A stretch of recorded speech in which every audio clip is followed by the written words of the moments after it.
Our Calling, short story by JameliaAlicia. Long ago, far in the lands of Britain, lived two twin brothers named Richard and John Alfredsen. They were destined by two sacred roses, one red rose representing Viking blood, and one white rose representing Anglo-Saxon blood. The fall of two flags dropped to the ground to mark the end of the reign of their father, Alfred II. The sound of drums was heard from the fields along the island's coast, known as Stormegesen. "Do you know what the prophecy said?" Richard Alfredsen said in a quiet voice to his brother in the chapel in Stormegesen forest. "I do not foretell what is going to happen in the Battle of Stormegesen tomorrow evening. All I know, we have to rely on God to hold clear paths for us." John folds his hands in silent prayer as he stands behind his brother in the chapel. Whistling of robins was heard outside the chapel to mark the beginning of the luck for the War of Stormegesen. This was no ordinary war. This marked the beginning of something powerful and holy to the two soon-to-be united kingdoms. The day after came. Hands, robes, swords, and shields were put in place for war. Light hymns were sung and prayers begun under fires to maintain heat from the cold air of war. Richard and John were standing next to each other while preparing their horses for war. The soldiers stood in a circle while Richard and John came in to join the group prayers. "Let's begin," Richard and John said. The prayer started uniting both ancient Viking words of their forefathers and prayers of newfound forefathers as the two lands of Viking and Anglo-Saxon blood were combined. Nervousness and tensions filled the air, replaced with willpower and the godly presence of omniscient power. And battle had begun. Roars and the sound of swords in the air filled the atmosphere with smoke and mist. Faces were making the soldiers look like walking ghosts. Richard and John were on their horses, riding into the battlefield with a protective veil around them. Everything was starting to turn deadly and sinister. The opposing side had swords which sliced and took innocent lives away, yet their hearts were silent and concealed behind the armor of truth of uniting both bloodlines together.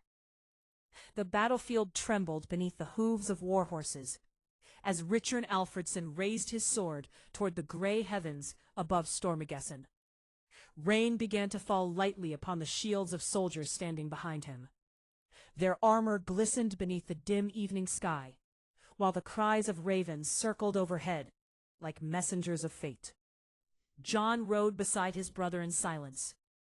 Something beneath the earth was moving. At first, it felt like the shifting of soil from the marching of thousands of soldiers.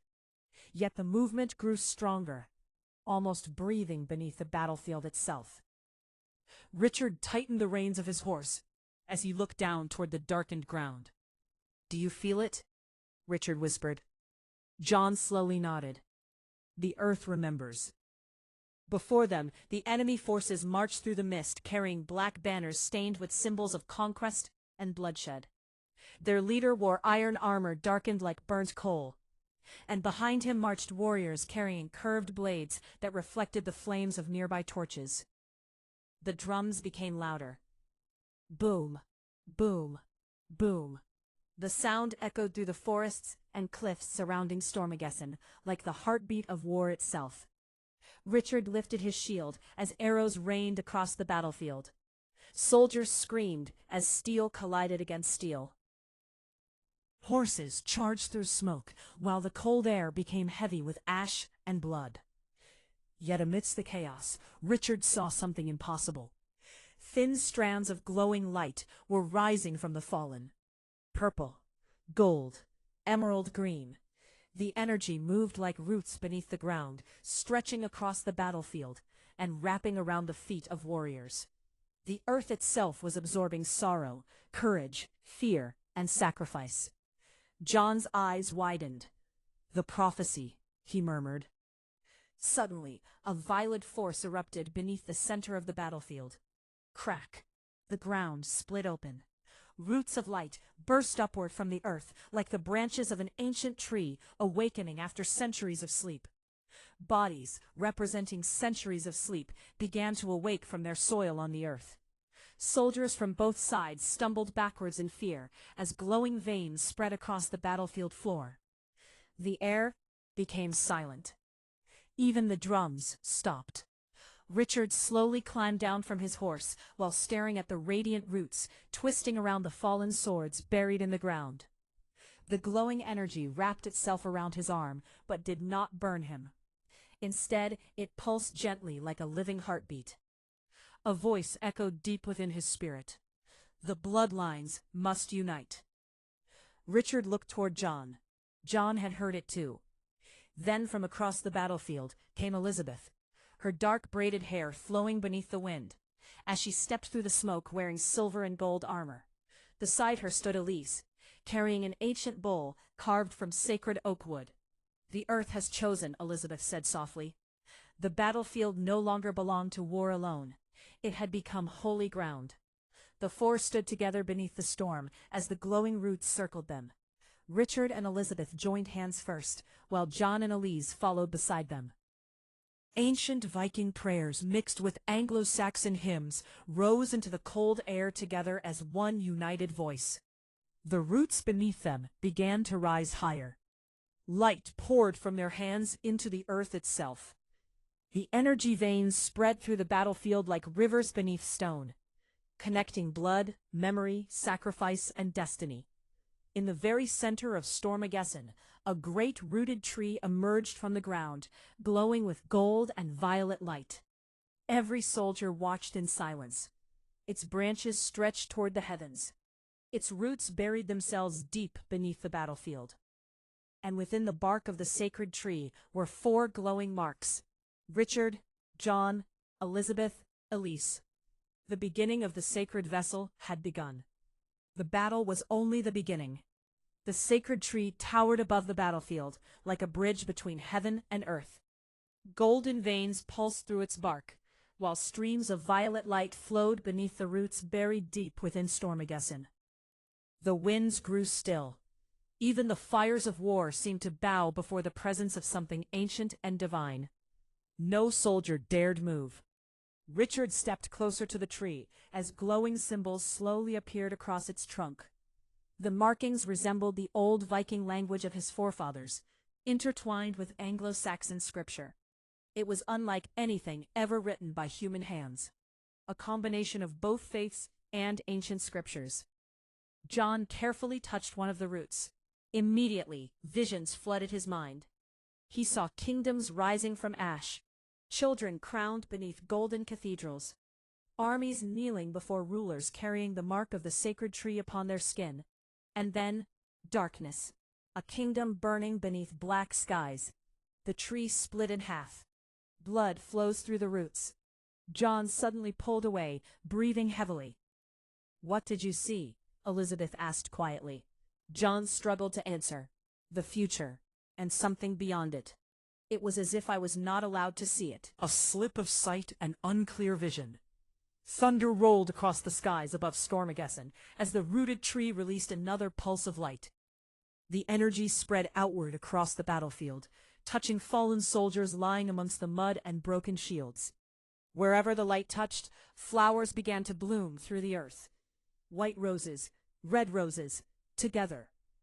The opposing armies slowly lowered their weapons. Many fell to their knees in fear, believing they were witnessing the judgment of God himself. But among the enemy ranks stood one man untouched by awe, the dark-armored warlord. His cold eyes stared directly at the sacred tree with hatred burning across his face. "This power does not belong to them," he growled. Without warning, he raised a blackened spear and hurled it toward Richard. Elisabeth screamed. The spear tore through the air like lightning, but before it could strike, the roots of the sacred tree erupted forward and shattered the weapon into fragments of ash. A violent shockwave burst across the battlefield. The enemy soldiers were thrown backwards, while the skies above Stormegesen darkened unnaturally. The sacred tree had defended its chosen bloodline. The warlord slowly stepped back for the first time in fear. Richard turned toward him, his eyes glowing faintly with golden light. "This battle is over," Richard declared. But the warlord only smiled. "No," he said softly, "this is only the beginning." He disappeared into the mist alongside the remaining shadows of his army, vanishing beyond the cliffs surrounding Stormegesen. Silence returned once more. Yet the sacred tree continued glowing. Its roots stretched farther beneath the earth, moving beyond the battlefield itself, through forests, rivers, villages, and ancient ruins hidden across Britain. The power was spreading. Elise looked toward the glowing branches overhead. "What happens now?" she asked. An elderly monk slowly emerged from the frightened crowd of soldiers. His white robes dragged through the muddy battlefield as he approached the tree carefully. Around his neck hung an ancient cross, carved with the same markings now glowing across the bark. The monk stared at Richard and John with trembling eyes. "For centuries," he whispered, "our ancestors spoke of the calling. The union of two bloodlines, the awakening beneath the earth. The kings and queens who would carry the roots within their own flesh." Richard frowned.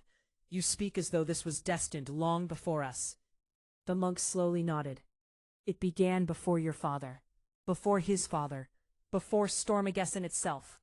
He looked toward the tree. "The earth has chosen your family as its sacred vessel."